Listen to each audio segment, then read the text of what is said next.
So it's setting up a tenancy. And I think this is a really important part of renting out a property, because this is the part that you really must get right, because failing getting the first bit right, there's a lot of things that you become foul of, and it will either hurt your pocket, or you know, you can end up being on the banned list. So they've got a ban list now for landlords, where you can be put on that, prison sentences. So it's definitely worthwhile to make sure that your tenancy is set up correctly. So things to consider before setting up a tenancy are: does your mortgage give you consent to rent? So your mortgage must allow you to be able to rent your property out. Do you have current landlord insurance in place to ensure that you're covered to the best possible way? Is the condition of the property in a good state, or are there any repairs that need to be carried out first?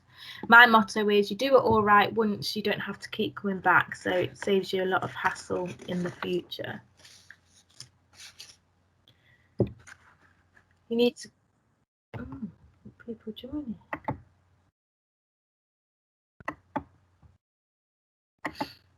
You need to consider what type of tenants do you want, and does that property fit that criteria for what they would be looking for?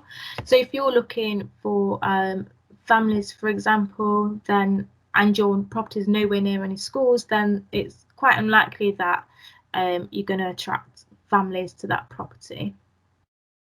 Another really important thing is to consider is, are you competent to manage your own properties, or whether you think you should use an agent. If you do not understand everything about the complexities, I strongly recommend that you do not take on the role of self-managing. Now, I totally understand why many landlords do and have done for years, because they have never been caught foul or been convinced that they no longer need to. But please just bear in mind that there is over 200 pieces of legislation that relate to the private rental sector now. And as you can see, the government are starting to hit hard on those that are not following the rules and regulations. If you do decide to go with an agent, it's good to know how to identify a good one.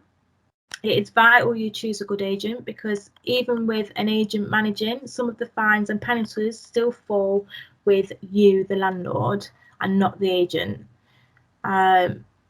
So think about, like, what is it that you look for in an agent? Do you look at how pretty their offices are, or how cheap they are? A really good thing to think about is how have they handled this pandemic? Like, have they been fully available throughout it, or have they just shut the shop?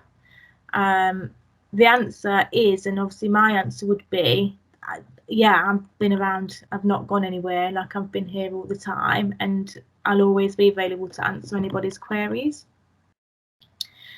So don't always base things on price. Price is important, I totally understand that, with being a landlord myself, but you need to look at if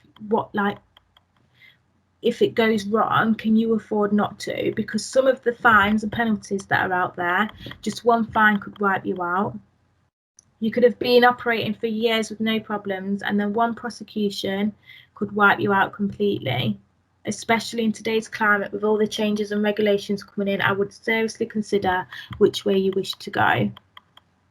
And as a thank you for joining me tonight, I will be sending you out my top tips on finding a good agent, because I think it's absolutely vital that you do your due diligence on potential agents, because I have seen and had to help other landlords with some nightmare agents, and I wouldn't want any of you guys to be in that situation.